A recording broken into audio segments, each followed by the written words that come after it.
नमस्कार मित्रों, नमस्कार। आप सबको मेरा नमस्कार। मेरा नाम अश्विन वैद्य है। आज मैं आपको अच्छी शायरी सुनाने जा रहा हूँ।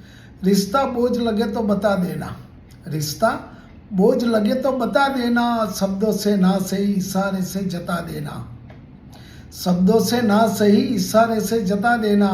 कहा कहता हूँ काजल की तरह सजा लो, बस आंसू की तरह ना गिरा देना, ना आंसू की तरह न गिरा देना।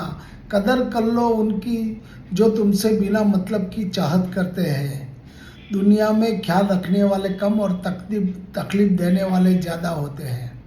कदर कर लो उनकी जो तुमसे बिना मतलब के चाहत करते हैं। दुनिया में ख्याल रखने वाले कम और तकलीफ देने वाले ज़्यादा होते हैं। अपने चेहरे से जो जाहिर है छुपाए कैसे, अपने चेहरे से जो जाहिर है उसे छुपाए कैसे, तेरी मर्जी के मुताबिक नजर आए कैसे। Thank you, thank you, thank you.